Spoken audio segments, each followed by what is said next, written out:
You're listening to the My Simplified Life podcast, and this is episode number 322. Welcome to the My Simplified Life podcast, a place where you will learn that your past and even your present don't define your future. Regardless of what stage of life you're in, I want you to feel inspired and encouraged to pursue your dreams, simplify your life, and start taking action. I'm your host, Michelle Glogovac, author of How to Get On Podcasts, the podcast matchmaker, and CEO and founder of the MLG Collective. I'm excited to share the stories and life lessons of changemakers and authors with you while taking you on my own journey. This is My Simplified Life.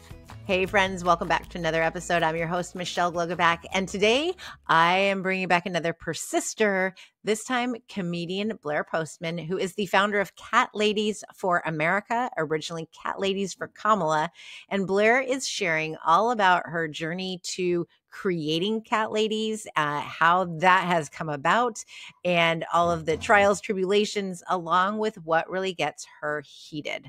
I loved learning more about Blaire and really finding out how Cat Ladies for America came about, because it's truly a grassroots organization and I love a good founder story. Hi, Blaire. Hello, Michelle. I'm so happy you're here with your sparkly cat ears, and I know you're going to make me laugh because it's literally your job. That is a lot of pressure right out of the gate, Michelle. This interview is over. We're like not even 20 seconds in, and that is it. All done. But I am out. Get my car. Anyway, no. Hi. But you're at home, so that's not happening. Yeah. Can you introduce yourself to everyone, please? Sure. My name is Blaire Postman, and I am the founder of Cat Ladies for America, which started its existence as Cat Ladies for Kamala. I love it. And we're still here. Yes. We're still rooting Kamala on in whatever her next adventure is. We had planned to go on after the election regardless, but it did take a turn to take a little regrouping there through the holidays at minimum. Yes, for sure. The wind was certainly taken from our sails and continues to sink our ships daily. Well, not sink them. We got a bucket. We're bailing the water out. We got some duct tape. It's going to be fine. Oh, my goodness. Why Cat Ladies? Why Cat Ladies? Like, how did this start? Me being a cat lady or just the group? I assume you mean the group. The group. I imagine that you like cats because I have 3 currently. George, Hank, and Sookie, and we'll get into that later in great detail. I can send you a lot of pictures that you can insert in the final product of this video so everyone can see. That might come on screen at any time. So yeah, maybe we'll get lucky. But no, I'm a comedian, and I was preparing for my solo show that I was going to perform at Edinburgh Fringe Festival, which is, Google it. It's a huge international festival that's been going on for many decades in Edinburgh, Scotland. And it's pretty famous in theater and comedy and other performance worlds. And it's literally thousands and thousands and thousands of performers there for 3 or 4 weeks. Wait a second. Is this the one that the, what was the movie? The baby reindeer. Yes. Okay. Yes. I am familiar. Yes. So I did not have that result from my stint. So for every baby reindeer, there are just herds of uncommitted reindeer that go to the festival and never get a baby reindeer show. But I had this solo show called Lady ADHD, and it involves a lot of flip charts. Just trust me, it's amazing. Anyway, I was preparing it. I had the news on. I was taping up, making new flip charts to bring over with me. And it was the day that Joe Biden dropped out of the race. And then a couple hours later, endorsed Kamala Harris. And just before that, there was the reemergence,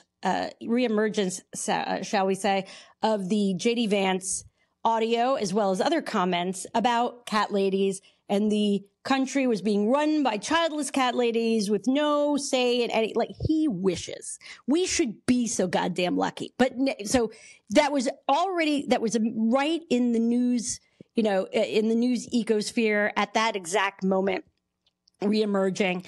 And other things had come out that day, and I just was excited and angry, and remember, profoundly ADHD. So I immediately just thought, I'm doing, like, we had heard with about, like, that same day, I believe, the Win with Black Women call happening. And I'm like, I am making it. I'm calling it Cat Ladies for Kamala. I don't know what the process is and how those synapses snap in my head. It just happens. In fact, I used to have, as sort of in my bio of social media accounts for comedy, I would say, you know, I do this, I do that, profoundly ADHD, buyer of URLs for projects I will never execute. So I have many URLs for many amazing ideas. In fact, if you have time, we can, I can pitch you my grudgeswap.com idea, which is a marketplace for people reinforcing one another's grudges against large companies. Anyway. I'm a domain whore too. So yeah, I love domains just to the point that I'm like, oh, that's a great idea. Oh, it's taken by me. Like literally, I've already bought it. That's how bad it is. Yes. So sorry, I'm moving things around because I got a cat trying to get around and I don't knocking stuff over. So I bought, like, I bought catladiesforkamala.com and probably, I don't know, 5 or 6 other things, who knows. And then I got the Instagram domain, and the first thing I posted, and I didn't really know what we were going to do, but I was pissed. And I was excited and angry, as I said. I was angry about JD Vance and all of the things that we don't need to go into right now associated with Trump and MAGA and everything. And then also excited about Kamala Harris. So I was, posted a picture. It's a pretty classic picture of, Catwoman from the old TV show, Eartha Kitt in her, with the orange cat on the back of the Cadillac. And that took off. And then I was just kind of posting stuff. And I was fishing around for people to help me. I don't know what I'm doing. I really can't stress this enough. I had no fucking idea. Can we swear on this podcast? Because I'm going to. Did, yeah. No fucking idea what I am doing. But that's never stopped me before. Case in point, I have a one-woman show that involves 6 to 7 flip charts. So I'm going to figure out what we're doing with this, but we're doing something. And even if it's just for fun for me. And at first I thought it would just be sort of comedic posts, sort of poking fun at, all the Project 2025, all the things about women, JD, all the stuff. And I had talked to a few comedians and other folks I knew, but they know me, so they didn't automatically commit their whole lives to me. Because you don't know, is this going to be a day or the rest of her life? We don't know what it's going to be yet. But one of them got me in touch with another comedian who I didn't know, but a lot of people I knew. And this person is out in LA, and we started talking to, it just went so fast. I can't even tell you. And also, I can't even tell you how crazy it was, because this is like 10 days before I'm going to Edinburgh, Scotland for 3 or so weeks to perform literally every day. And I'm going to have to pitch myself handing out flyers on the street with 10,000 other performers every day, and all this other stuff's happening. It's all moving lightning fast. I'm not even sure I have ever sat down and chronicled every little step.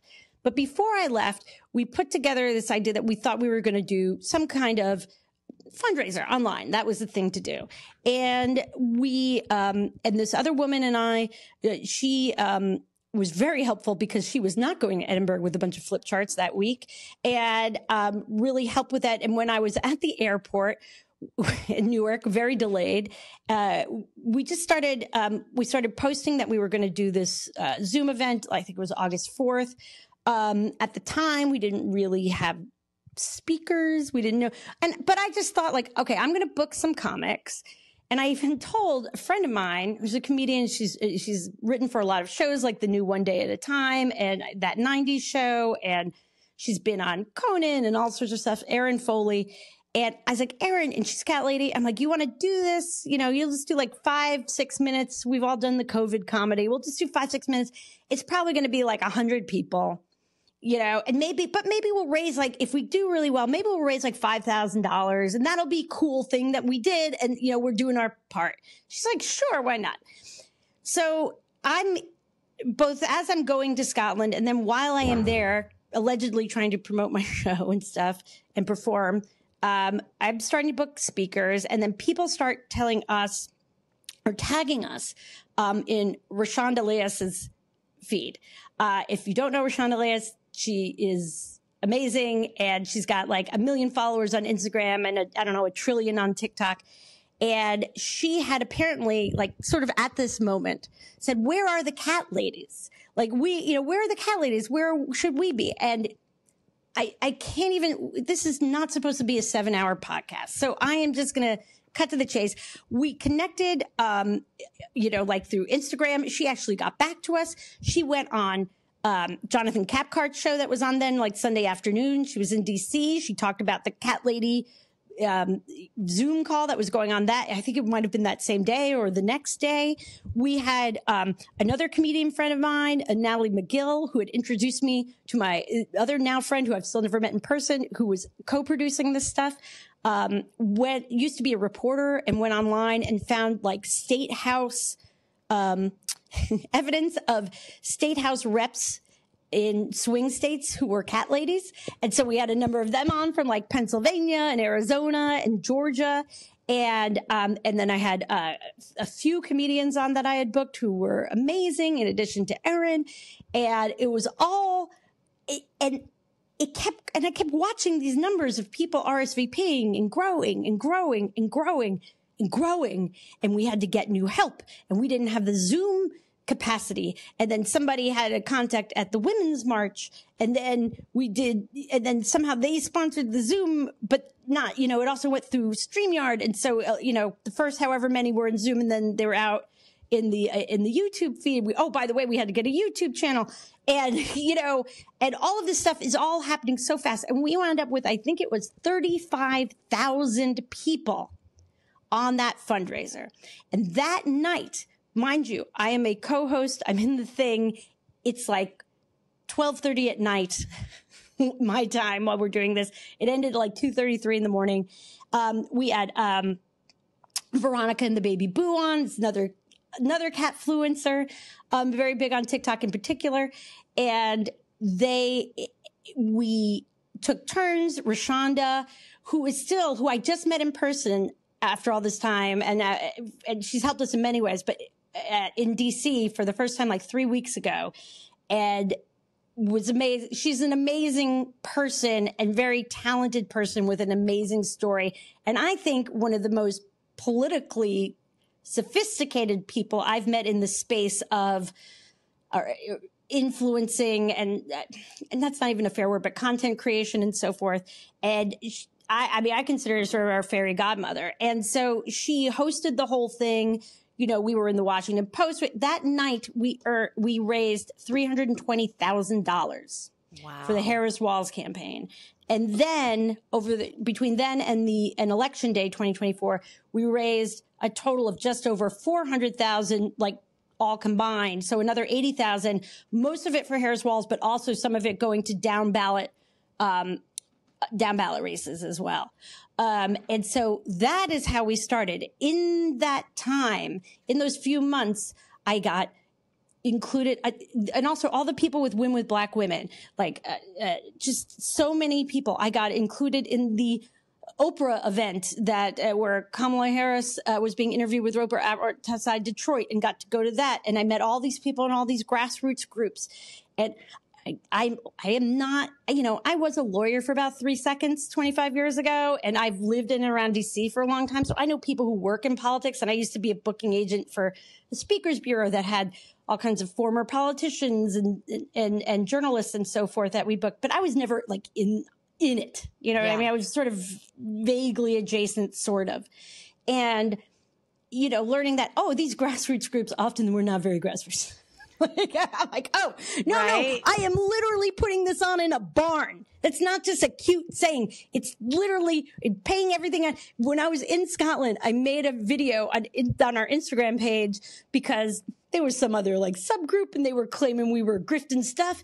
And in this video, which is probably still at the bottom of the Instagram feed as we speak, I'm saying like, hey guys, I promise you, we're doing nothing but lose money. We're doing nothing but lose money, spending money on this. Because we didn't have we had an ActBlue link that attributed all those donations to us, but we never touched the money. We even didn't have merch for a long time because we it was complicated because like I didn't have a structure for it and there really wasn't time. And so we finally found one that we never touched the money there either. We didn't make any money from the merch we made up through the election at all. And so, but fine, like, this is my thing, this is my sort of donation, if you will, or part of it. And it was amazing, that event. We met, but I met a lot of people. I'm like, oh, a lot of these people, their groups are great and they're fantastic, but a lot of these people are very experienced, and I absolutely don't know what the fuck I am doing.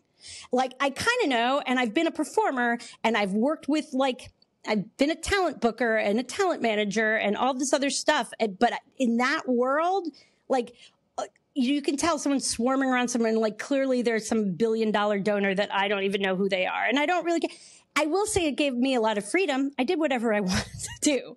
But after that, it was a beautiful thing. And after that first fundraiser back August 4th, my other friend had a big job. She stepped away. So I've been doing this alone since the first 3 or 4 or 5 weeks or so. I have been, since mid-August, I've been doing this by myself. I say that by myself. I mean, I've had a lot of help, but I mean, formally in the organization, it's me, my poor former tour manager for comedy just kind of became like the director of operations for this instead. We never even had a big conversation about it. It just happened. And now Stephanie, Gal Friday Stephanie, like, helps me with all kinds of, she has a tech background. She helps me with onboarding new chapters and all this sort of stuff. And so it was a crazy ride. And I had decided before the election, I didn't want it to go away. And so we have been working since the inauguration, really earnestly since February, on bringing on chapters, establishing chapters, because we feel it's really important to have feet on the street. I think it's important psychologically and sort of morally, and yes, politically, to not just live on the internet. And I think that it's really important that I live in Baltimore now. I be able to meet tonight. I am at a fun event with some other cat ladies who are joining our chapter, and we're just going to have a good time.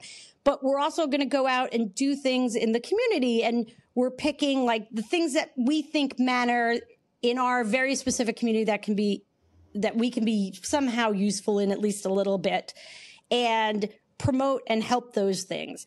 And in doing that, we're going to meet people, and we're going to make connections, and you're going to have conversations with people you might not normally have conversations with, and learn more about what is important and what they're talking about and the issues they're talking about in their real lives, and how they talk about it, how they frame it, how they see it. Not these people who live in like this political fishbowl all the time. And so now we have 20 other chapters. We're bringing on more and more, and we're growing a new platform and all this sort of stuff.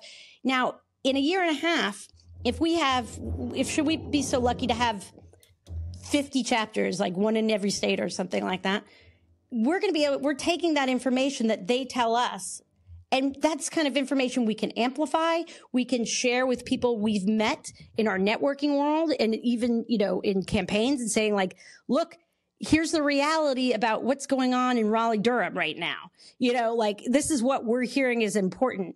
Or even like if somebody sees a new sort of Moms for Liberty wannabe group coming up, tell us about it, because we need to fucking ring the alarm bell and break the glass, and tell folks about that. And so you want to not rely on like Nate Silver, fucking polls going into the midterms, then you better be talking to people, but you can't start talking to them September 2026. So anyway, you asked me one question. It's been 45 minutes. I love it. No, it's only I'm not even sure you asked a question. I think you just said to introduce myself. I am so sorry. Listeners, I am so sorry. I apologize. I love that you're the perfect example of someone who wanted to make a difference, who said, okay, I'm just going to do this. And it is completely blown up in the best way possible. Not in the way my shit normally blows up. That's what I mean. You mean it in a positive way. Oh, yes. I'm sorry. I'm not used to that. Okay. Yeah. Yes. In such an amazing way. Like you were like, oh, I hope we can raise $5,000. That'd be cool. Not like close to $500,000 and then make sure that you go to Oprah and yeah. And Oprah loved the cat ladies. I don't know what it was. I don't think she has dogs, not cats, but I think the whole, I just think it resonated with her. We didn't have merch. So I bought some ears on the internet and I'm like, oh, these are better than merch for us, And so people knew who I was at these things, even when nobody knew who I was. But it's been but we've gotten so much help. I can't even express to you how important, like the Win with Black Women folks who took time talking to me on the phone, like some of them, like individually, like Holly Holiday, like I'm like, look, I'm not trying to be special. It was 2 months before the election. Like, how can we be the most used without being annoying? Or just how, what should we do after the fact? Alyssa Mastromonaco has gotten on the phone with me just about chapters, a little before the inauguration. Just at Rashonda, I can't even say enough good things about her. And then other people who are now, I'm in this PERSIST network that you are in, other people we have met through there, and Rhonda Fox and everybody else who I've met, and all these, people giving me tips. I don't even know what they all did, but everyone else clearly knew what they did. But I just talk to everybody the same way. Sorry. And also I'm too old to care. I'm interested in what everyone does, but also I'm just trying to make my shit as good as I can make it and also be useful to people and also have a little fun, quite frankly. Because I think in order to keep people engaged, you got to have some fun. So, it's been a crazy, crazy ride. I've done less comedy in the last few months, I will tell you that. And yet I feel like you bring the comedy wherever you go, so it doesn't matter. Well, the bar is kind of low in the political sphere, I will tell you. In the land of the blind, the one-eyed man is king. And sometimes that's the way sometimes it's the way it is in a room full of political experts, sometimes. What would you say? And I asked Lauren also from PERSIST this question. Okay. Lauren Carter? Yes. Mm-hmm. Okay. Every issue is a hot issue right now. You have to be passionate about everything because the country is on fire. If there was a single issue that gets you out of bed in the morning that you were like, this is what I must focus on, what would it be? I'm going to equate two things. I'm going to cheat. And I'd like to give you a very short primer for this. Back in February, at the suggestion of Alyssa Mastromonaco, we did a survey of our members. Oh, by the way, we had an email list of 30,000 people. I don't know. Why do we have this? It's crazy. So 600 or 700 people actually responded. I was shocked. And, we gave them I just made up 22 issues. And there's all kinds of stuff in there because we're trying to figure out focus and whatever. And not surprisingly, a lot of the top 3, 4, 5 issues were around abortion and reproductive care. That was by far the first. Other kinds of healthcare access, etc. And then anything, I think it shook out as sort of, we'll call it misinformation or dealing with the lies and so forth that are spewed in various platforms, and that can become all kinds of things, from election interference to just gaslighting people or what have you. Now here we are in May, and it's not that those things aren't fucking important. They are, but today in this millisecond, in addition to everything surrounding abortion and reproductive rights that is killing women every single day, the things that we didn't expect were generally, for me, due process. Everything around due process. And to me, and I, for the hot minute that I was an attorney, I was a media and First Amendment attorney, for a total of 2.5 years, and I got bored and became an agent. But the ADHD is a powerful drug. And so everything around also being able to, that what you say and what you do and how you dress and how your hair is cut and how, what tattoos you might have plays in to what kind of due process you have. And that I am on fire about everything in that space. And I didn't think it would break through, but it's really starting to break through with people to understand, like, oh, if you don't have due process to know if somebody is actually a criminal or has done something wrong or is here even illegally, and they send you away, then if you are innocent or you are a citizen, as we have seen, or if you are here completely legally and have done nothing illegal and you don't have due process, if they pick you up, masked men are going around in vans with no ID, who are acting as basically secret fucking police and picking women off the street and men off the street and taking them in vans to places nobody knows and puts them in an El Salvadorian or now maybe Libyan prison, right? How are you ever going to prove that you're not that guy? In fact, the Cato Institute, which is my understanding, not exactly a bunch of like libs over there at the Cato Institute, they just did a study where like at least 50 of the 250 or so folks who were sent to that El Salvadorian prison were here legally, had no record, nothing wrong. So everything in First Amendment expression, look at McIver in New Jersey, right? Anything about expression, the right to protest, everything covered under the First Amendment are reasons that they are now picking people up, and they are keeping them or sending them away and denying them due process based on them exercising their First Amendment rights in large part. Freedom of speech, freedom of the press, freedom of religion, freedom to assemble. So to me, those things are all bound up together. That's what's making me fucking crazy right now. In addition to all the goddamn budget bullshit and Doge cutting everything sucks. You know, it's like everything doesn't have to suck all the time in this country, but thanks Elon Musk. So like, there's so many things, but the due process First Amendment, in addition to abortion, reproductive rights, is making me out of my mind, as you can tell. And as everyone listening to this can tell, if anyone's still listening, they may not be listening anymore. I'm so sorry. When you look at the stats for this episode and you can see that like how many people listen that long and it just starts dropping right after you ask that question. No, it's going to go through the roof because all the cat ladies are going to listen. They're going to be I'll tell you yes, what. we get to hear from Blair. All right. I predict this will go off the charts. Okay. Well, tell them claws out. Right. That is one of we always say, like, join the resistance and bring your cat. Anyway, go ahead. I love it. But you don't discriminate to those of us who don't have cats and have dogs, not right? at all. No. Not for instance, at the beginning, we have a mission statement on our website, catladiesforamerica.com. And it says, among other things, because we believe cat lady is a state of mind, our community embraces cat ladies, cat daddies, cat folks, and our uncatted allies who just vibe with us. So we have all sorts in our group. I love that. Claws out. This is amazing. Claws out. Yeah. I love your story. I love how you are showing up. I do. I think you're hilarious, but I also appreciate how you are using your voice, your platform. You've created this incredible platform and community, and you're making a true difference. Obviously, it resonates with thousands and thousands of people.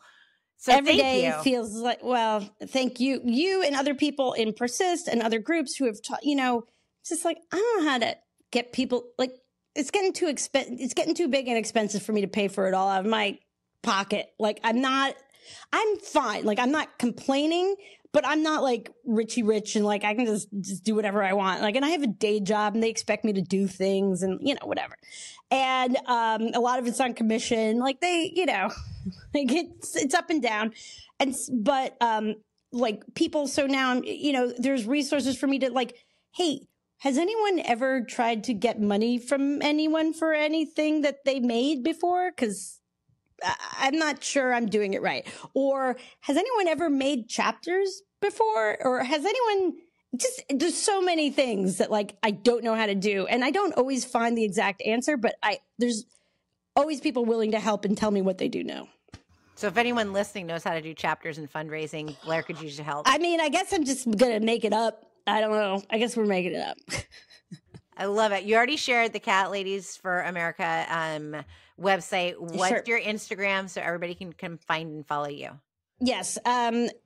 All of our social media is Cat Ladies, 4 America. And that is because Blue Sky wouldn't let us spell out FOR because it was too many syllables. And I do not like the letter 4 in it, but there we are. So TikTok, Instagram, Threads, Blue Sky, and YouTube. We only do things now and again on YouTube. Sometimes we'll do a live stream and so forth. We're trying to expand all of our clips and stuff to get them on YouTube first. But like Stephanie only works like 7-8 hours a week and, you know, the job thing. So, but Cat Ladies number 4 America. You are awesome, Blair. Thank you so much for all you're doing to help change our country and to make us all laugh along the way. I hope so, man. Yeah, you got guys. You gotta laugh, guys. You gotta laugh. You gotta laugh. I'm sorry you only got to ask me 2 questions in a half hour. We're good. Thank you. Okay, all of you cat ladies, cat moms, cat dads, cat men, cat women, everybody, even the cat allies, you need to go find Blair, give her a follow, see what she's up to, because I know that you are going to laugh. I love hearing about what is lighting each and every one of you up, including myself. What is getting us to continue this fight?